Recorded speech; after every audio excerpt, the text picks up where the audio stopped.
Hello students, आज मैं आप लोग को अलंकार पढ़ाने जा रही हूँ, जो कि कक्षा 8 के लिए यह अत्यंत ही महत्वपूर्ण विषय है। सिर्फ ना कि कक्षा 8 बल्कि आगे भी किसी भी कंपटीशन के लिए आपके लिए यह एक महत्वपूर्ण विषय है। अलंकार का अर्थ ही होता है आभूषण। जैसे हम अपनी शोभा बढ़ाने के लिए, अपनी सुंदरता बढ़ाने के लिए विभिन्न प्रकार के आभूषणों का प्रयोग करते हैं, विभिन्न प्रकार के आभूषण धारण करते हैं, उनको पहनते हैं ताकि हमारी सुंदरता बढ़े। उसी प्रकार काव्य की सुंदरता बढ़ाने वाले शब्दों को अलंकार कहते हैं। चलिए अब हम देखते हैं इसके विषय में विस्तार से। अलंकार दो शब्दों से मिलकर बना है। पहला शब्द होता है अलम और दूसरा धन होता है कार। अलम का अर्थ ही होता है भूषण या सजावट, और कार का अर्थ हम जानते हैं करने वाला, यानी अलंकार यानी सजावट करने वाला, शोभा बढ़ाने वाला। इस प्रकार इसका अर्थ है कि जो अलंकृत करे, जो भूषित करे, उसे ही अलंकार कहते हैं। अलंकार मुख्यतः दो प्रकार के होते हैं, शब्दालंकार और अर्थालंकार। अब हम जानेंगे शब्दालंकार के बारे में। शब्दालंकार के नाम से ही क्लियर है, जैसा कि शब्द और अलंकार। शब्द जहाँ शब्द के माध्यम से चमत्कार उत्पन्न हो, यानी अर्थ के माध्यम से नहीं, जहाँ काव्य पंक्ति में शब्द के माध्यम से चमत्कार उत्पन्न हो, उसे शब्दालंकार कहते हैं। और दूसरा है अर्थालंकार, अर्थ धन अलंकार, यानी जहाँ अर्थ के आधार पर काव्य पंक्ति में सुंदरता उत्पन्न हो, चमत्कार उत्पन्न हो, उसे हम अर्थालंकार कहते हैं। शब्दालंकार मुख्यतः तीन प्रकार के होते हैं। पहला है अनुप्रास, दूसरा है यमक और तीसरा है श्लेष। ये तीनों सिर्फ शब्दों के माध्यम से ही चमत्कार उत्पन्न करते हैं। अब देखिए, काव्य में जहाँ शब्दों के विशिष्ट प्रयोग से सौंदर्य और चमत्कार उत्पन्न होता है, वहाँ शब्दालंकार निहित होता है। जैसे कोमल, कलाप, कोकिल, कामनीय, कुकती थी। अब यहाँ देखिए एक ही वर्ड है, क से यहाँ कोमल है, फिर कलाप है, फिर कोकिल है, फिर कामनीय है, फिर कुकती है। यहाँ का इतनी बार आवृत्ति हुआ है कि काव्य पंक्ति में क के माध्यम से ही चमत्कार उत्पन्न हो जा रहा है, इसलिए इसे शब्दालंकार कहेंगे। अब ये भी तीन प्रकार से बट जाते हैं, अलग अलग प्रकार से होते हैं।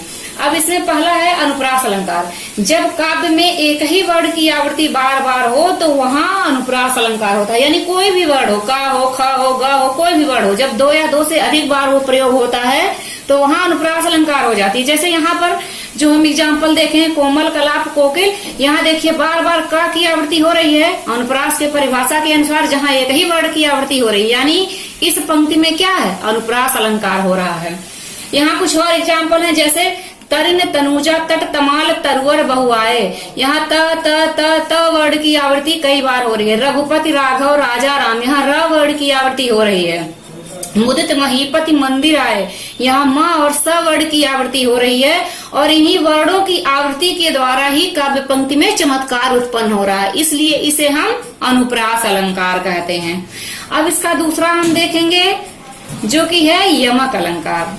जैसा कि अनुप्रास में वर्णों की आवृत्ति के माध्यम से चमत्कार उत्पन्न हुआ है, उसी प्रकार यमक अलंकार में शब्दों की आवृत्ति के माध्यम से चमत्कार उत्पन्न होता है। अर्थात जब एक शब्द एक या एक से अधिक बार आए, किसी काव्य पंक्ति में एक ही शब्द है, वह एक या एक से अधिक बार आए, लेकिन उसका अर्थ दोनों बार अलग अलग हो, उसका अर्थ दोनों बार भिन्न हो, तो उसे कहते हैं यमक अलंकार।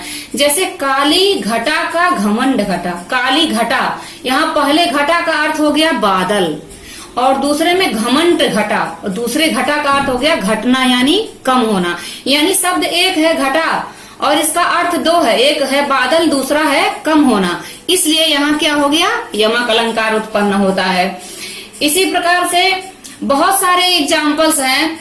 माला फेरत जुग भया, फिरा न मन का फेर, कर का मन का डारी दे, मन का फेर। यहाँ मन का शब्द का प्रयोग कितनी बार हुआ है, दो बार हुआ है। यहाँ है कि दूसरे और चौथे मनका का अर्थ है मोती अथवा माला का दाना, और पहले और तीसरे मन का अर्थ है हृदय। यानी मन का, हम माला तो फेरते रहते हैं, लेकिन जब तक हमारे मन का, जब तक हमारे हृदय में परिवर्तन नहीं होगा, उस मोती के माला को फेरने का कोई अर्थ नहीं होगा। इसलिए यहाँ पर क्या है, यमक अलंकार है। ऐसे बहुत सारे एग्जाम्पल में लेंगे। लाली मेरे लाल की, जित देखूं तित लाल। तो पहला है लाली मेरे लाल की। पहला लाल क्या है? मेरा लाल यानी पुत्र है। और दूसरा जित देखूं तित लाल। दूसरे लाल का अर्थ है प्रकाशमान होना, प्रज्वलित होना। तो यहाँ भी दो अर्थ है, इसलिए यहाँ पर यमक अलंकार उत्पन्न होता है। अब हम आगे देखेंगे श्लेष अलंकार। श्लेष का अर्थ होता है चिपकना। उपरोक्त दोनों में हम देख चुके हैं कि एक में वर्ण की आवृत्ति हो रही है, एक में शब्द की आवृत्ति हो रही है, लेकिन यहाँ एक ही शब्द रहेगा। श्लेष में एक ही शब्द में कई सारे अर्थ चिपके हुए रहेंगे, यानी एक शब्द रहेगा और उसका अलग अलग व्यक्तियों के लिए अलग अलग अर्थ होगा। इसलिए इसको कहते हैं श्लेष का अर्थ ही है चिपकना। जहाँ किसी शब्द की आवृत्ति एक ही बार हो पर उस शब्द के एक से अधिक अर्थ हो, वहां श्लेष अलंकार होता है। जैसे जो रहीम गति की कुल कपूत गति सोच, बारे उजियारो करे बड़े अंधेरो होए। यहाँ बारे यानी जलने पर, होए यानी होने पर, और बड़े बड़ा हो जाने पर, बुझ जाने पर। यानी मांगने वालों को देखकर बार बार वस्त्र देती है, मांगने वालों को देखकर बार बार दरवाजा बंद कर लेती है। यहाँ एक ही शब्द है और उसका अर्थ अलग अलग बार हो रहा है। इसी प्रकार और है, रहीमन पानी राखिए बिन पानी सब सून, पानी गए न उबरे मोती मानुष चून। रहीमदास जी कहते हैं कि पानी यहाँ एक शब्द है और तीन लोगों के लिए प्रयोग हो रहा, मोती के लिए, मनुष्य के लिए और चूने के लिए। पानी शब्द का अर्थ मनुष्य के लिए इज्जत से हो गया, मोती के लिए उसके चमक से हो गया और चूने के लिए पानी से ही हो गया। अगर ये एक बार चली जाती है तो दोबारा कभी वापस नहीं आती है। अब आगे हम देखेंगे अर्थालंकार। इन तीनों के साथ शब्दालंकार समाप्त होता है। अब आगे हम देखेंगे अर्थालंकार। काव्य में जहाँ अर्थ के कारण विशेष सौंदर्य या चमत्कार उत्पन्न होता है, वहाँ अर्थालंकार होता है। यानी जब हमने ऊपर देखा कि शब्दों के माध्यम से चमत्कार उत्पन्न हो रहा था, लेकिन अब यहाँ क्या होगा? यहाँ अर्थों के माध्यम से चमत्कार उत्पन्न होगा। इसे हम अर्थालंकार कहते हैं। वैसे अर्थालंकार के बहुत सारे भेद होते हैं, बहुत सारे प्रकार हैं, लेकिन आपके कोर्स के हिसाब से हम प्रमुखतः अर्थालंकार के कुछ प्रकारों को ही पढ़ेंगे, जिसमें सबसे पहले है उपमा, दूसरा है रूपक, तीसरा है उत्प्रेक्षा और चौथा है मानवीकरण। अब हम देखते हैं उपमा अलंकार को। उपमा का अर्थ ही होता है तुलना या समानता। जब किसी वस्तु के साथ उसके गुण हो या दोष हो, उनकी तुलना प्रकट की जाती है। जरूरी नहीं हमेशा गुण ही रहेगा, अच्छाई के बारे में ही बताएंगे। अच्छाई या बुराई दोनों की जब हम किसी व्यक्ति के साथ किसी दूसरे व्यक्ति की तुलना प्रकट करते हैं तो उसे उपमा कहते हैं। अब जहाँ एक ही व्यक्ति के गुण दोषों की तुलना दूसरे व्यक्ति के गुण दोषों से की जाती है, उसे उपमा अलंकार कहते हैं। जैसे यहाँ बच्चों की कोमलता की तुलना फूल की कोमलता से की गई है। जैसे हाय फूल सी कोमल बच्ची, हुई राख की थी ढेरी। यहाँ फूल सी कोमल बच्ची, फूल के समान कोमल बच्ची। तो यहाँ इसमें वैसे मुख्यतः चार चीज होता है। एक होता है साधारण धर्म, एक होता है वाचक शब्द।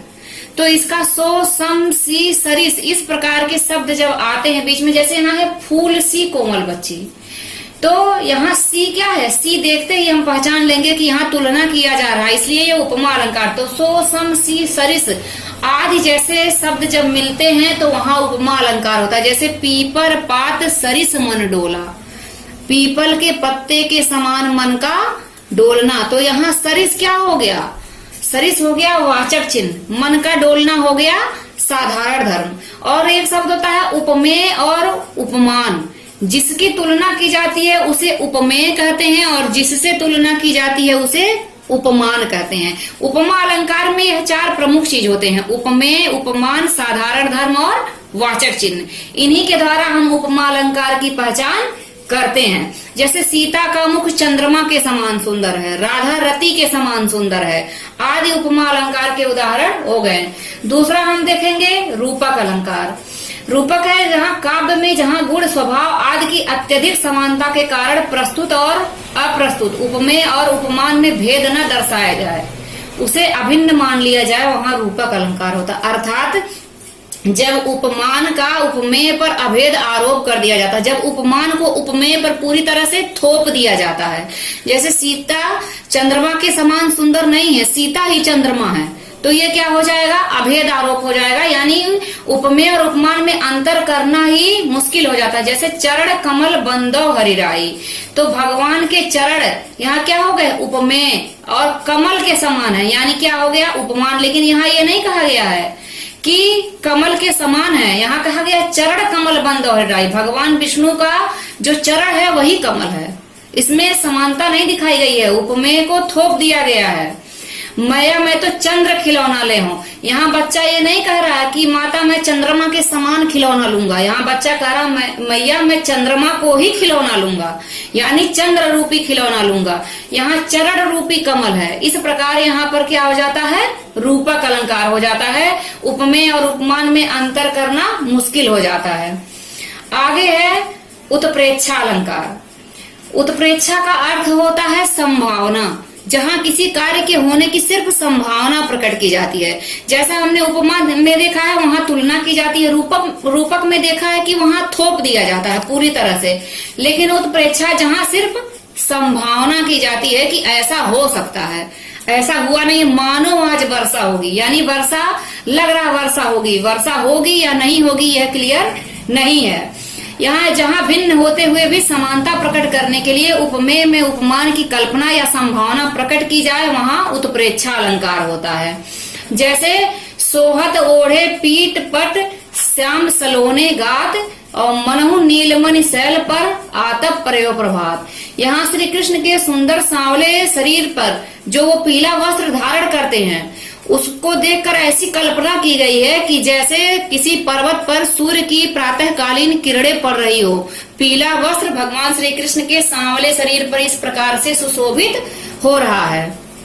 इसके कुछ वाचक चिन्ह होते हैं, मन मनहु मानो जन जनहु जानो जो सो, इस प्रकार के इसके वाचक चिन्ह होते हैं, जिनको देखते ही हम पहचान लेते हैं कि यह उत्प्रेक्षा अलंकार है।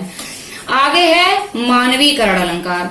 मानवीकरण अलंकार का अर्थ होता है जब प्राकृतिक वस्तुओं की तुलना मानवीय क्रियाकलापों से कर दी जाए। जैसे पौधे मुस्कुरा रहे हैं, हवाएं नाच रही हैं, फूल खिलखिला रहे हैं, तो फूलों का कार्य नहीं है खिलखिलाना, हवाओं का कार्य नहीं है थिरकना, ये सब मानवीय क्रियाकलाप हैं।